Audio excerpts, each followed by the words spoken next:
Good night, Ogata. Me sabi blogger interest was the state of origin game between the New South Wales Blues and the Queensland Maroons. Tasomila Tok Ligilo on the come up of Parliament Lotete.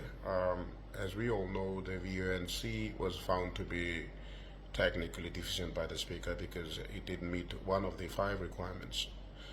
The five requirements are those requirements that the Supreme Court spelled out in a 2016 case, Polya versus Juranok, where issues where the Parliament Committee and private members' business, or we'd say parliamentary committee in short, used to, as a tendency to frustrate VUNC motions, because obviously in most cases the parliamentary committee consists of members of the ruling party.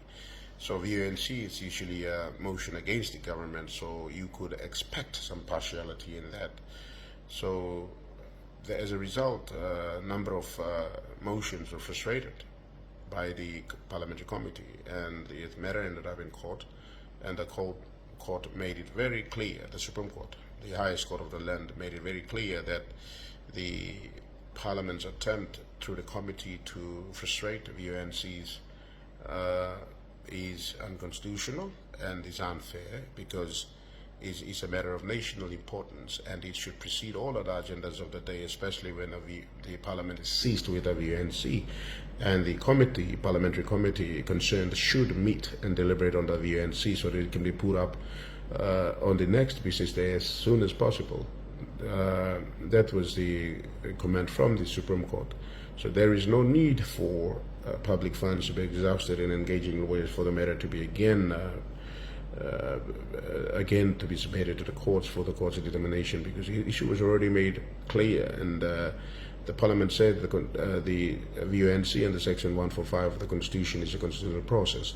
Although stringent process set out on the Standing Orders 22, 130, 131, and 132 combined reading as to what should happen, the steps by which the VUNC should be entertained. What was made very clear was that the requirements, the five requirements of Toklam, Supreme Court, Oliet, Supreme Court set him down through the constitutional provision, Section 145. So today, one pla issue may come up, and me also one pla member of Parliament, Maso Hewabi. His name probably, his given name came first, and his surname came last or something, where Speaker was saying that name shouldn't be like that. Well, it should have come in the way, and the opposition was arguing that, well, that's the name that is in the writ. Now, that became a point based on which the parliamentary committee rejected the VUNC as technically deficient. In my view, such names, for example, my name Emmanuel Isaac, Isaac, and sometimes a lot of people make mistakes. Some can spell it I as ACK, or sometimes it's I as AC, but actually it's I as double AC. But plantis are making mistake. So in sittings like Parliament, if I go in and I'm only Emmanuel Isaac there, if there's a grammatical error there, then the common sense dictates that that person is me. It's a typo error. So what happened is Maso Hewabi, or Hewabi Maso, is a member, and there is no two persons by that name. That's the only person there. So in my view, the parliamentary committee shouldn't be very technical. I'm not saying that because I support the VUNC, or that I'm against the government. I support the government. I support the VUNC. I believe that everybody has the same interest of the country, that despite of the politics that is at play, we serve overall a same country, but there are alternatives. The one wants to serve in the other way, the other wants to serve in the alternative way. So there is no question about them having the interest of the nation at heart. But here I'm concerned about the future. We have to set precedents for the future generations to follow.